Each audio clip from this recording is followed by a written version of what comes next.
Sometimes I get comments that my patterns are too difficult. So today I decided to do something different, something quite easy.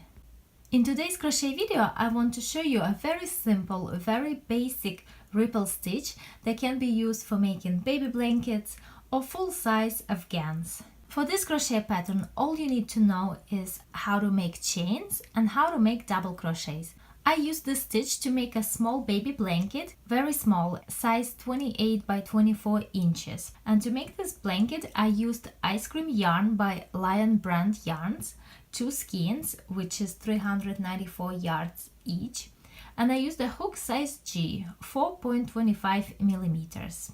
I will make a small sample to demonstrate this stitch, and you can decide for yourself what you want to make with it. This stitch is a multiple of 10 plus 4.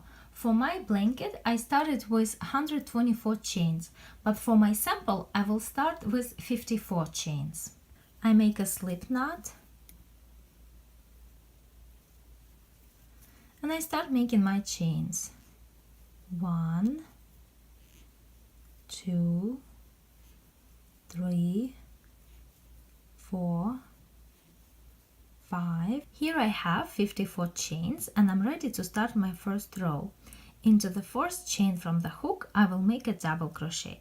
We never count the chain on the hook, we always start counting from the next chain. 1, 2, 3, 4.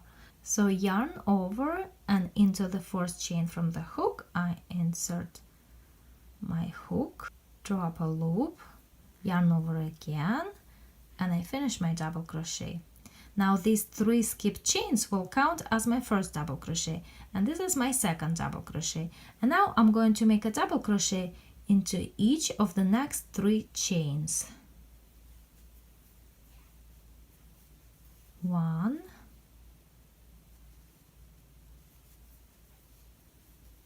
2, 3. So here I have 5 double crochets because these skip chains also count as 1 double crochet. 1, 2, 3, 4, 5. Next I'm going to skip 2 chains, 1, 2, and I work a double crochet into each of the next 4 chains. 1,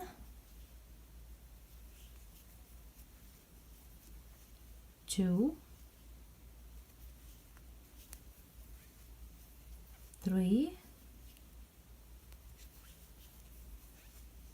4.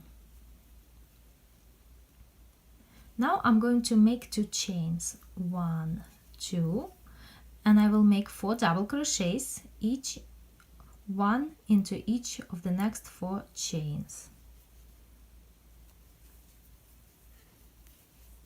1, 2, 3, 4.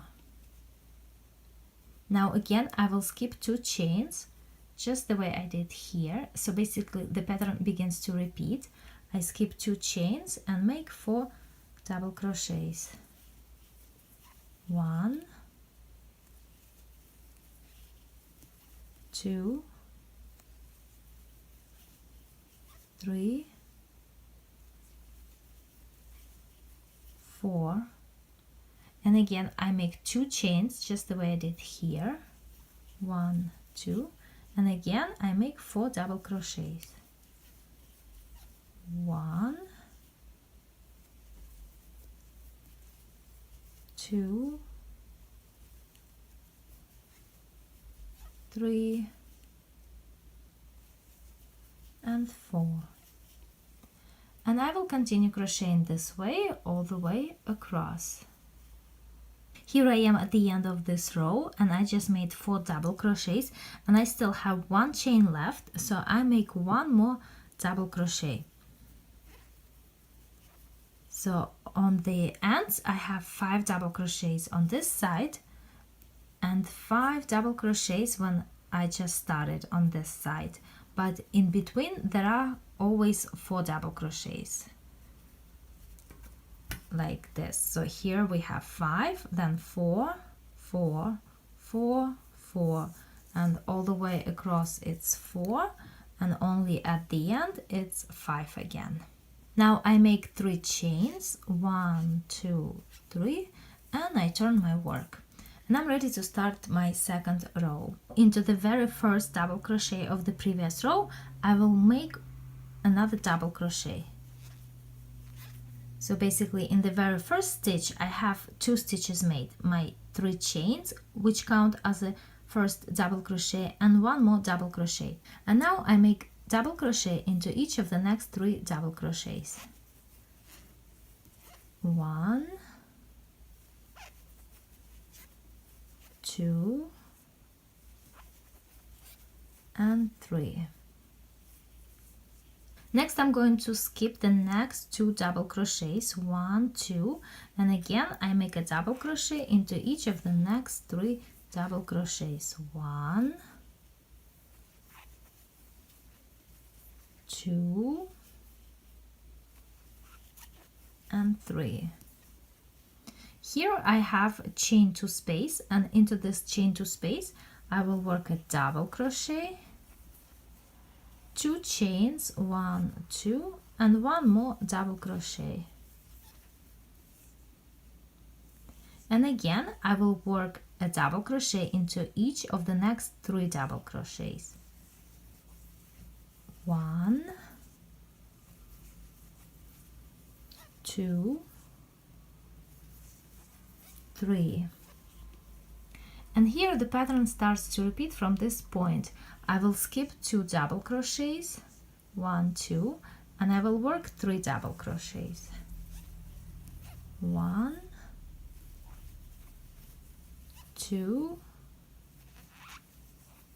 3, and again just the way I worked here, into the chain 2 space I work a double crochet, then 2 chains, 1, 2, and another double crochet, and I continue crocheting this way until the end of this row. Here I am at the end of the row. I just made 3 double crochets, and I have 1 turning chain over here. So in top of this turning chain I will make 2 double crochets. 1 and 2. And my second row is complete. Now I make 3 chains. I turn my work and I'm ready to start my next row. And the next row is just the same as row 2. Into the very first double crochet I make 1 more double crochet. So I always start with 2 stitches and I always end with 2 stitches. And now I just repeat the instructions for the row 2. And here I completed the third row and my pattern becomes more visible. And all I need to do now is just repeat row 2. So here I repeated row 2 several times and you can see what the pattern looks like. I've got some color changes in my crochet piece, and that's all there is to this stitch. And if you are making a baby blanket or an Afghan, because this is a beginner's project and the edges on both sides are quite straight, you don't even need to make an edging or border. Just make sure to hide the yarn tails and your blanket will be ready.